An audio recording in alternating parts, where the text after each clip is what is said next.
يا ترى مين فيه سكر اكتر، العصير الفريش اللي بنشتريه في الشارع ولا عصير جهينة بيور؟ معناه ايه؟ هموت ولا ايه يا دكتور؟ جهينة بيور بتقول ان هو عصير طبيعي 100% من غير اي سكر مضاف، بل بالعكس ده احنا ممكن نوصفه لمرضى السكر. ولكن احنا هنا في شارع العلوم ما بنحبش ناخد المعلومه مسلمه، بنحب نتاكد منها. وابسط مثال واللي كلنا عارفينه ودرسناه في اعدادي، تيست واختبار مشهور جدا، اختبار فهلنج. عمنا فهلنج عنده محلولين، محلول الف ومحلول ب.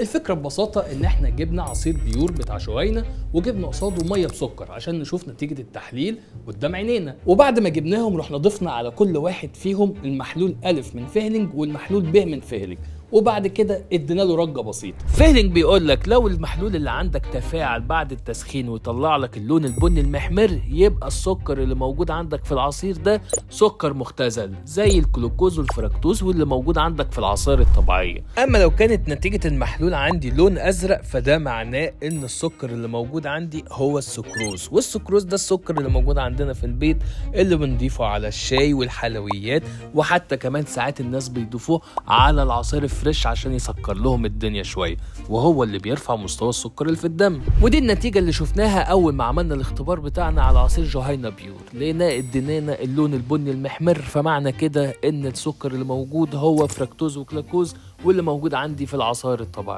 لكن هل ده بيقول ان هو ما عندوش انواع سكريات تانية مضافه؟ وده اللي هنختبره عن طريق ان انا جبت ادهم وعلاء، الاتنين دول قررت ان انا اخد قياسات السكر اللي موجود عندهم في الدم.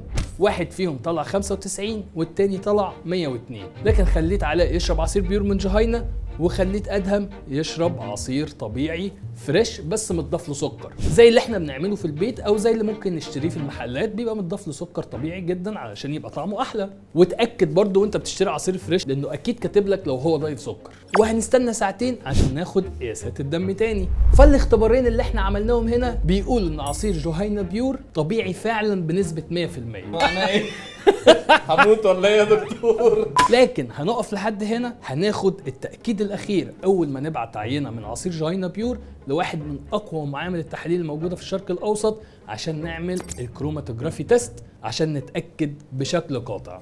وبالفعل وصلت لنا نتيجة الاختبار، واللي انتوا شايفينها قدامكم يا جماعة كل أنواع السكر اللي موجودة عندي هو بس الفركتوز والجلوكوز، وكلهم اللي موجودين في الفاكهة الطبيعي. فبعد كل الاختبارات اللي احنا عملناها دي كلها، بقول ان جهينة فعلا زي ما هم كاتبين على العلبة بتاعتهم 100% عصير طبيعي مفيش فيها اي نوع من انواع السكر المضاف، وده بناء على اللي انا شفته بعيني واللي مكتوب على العلبة.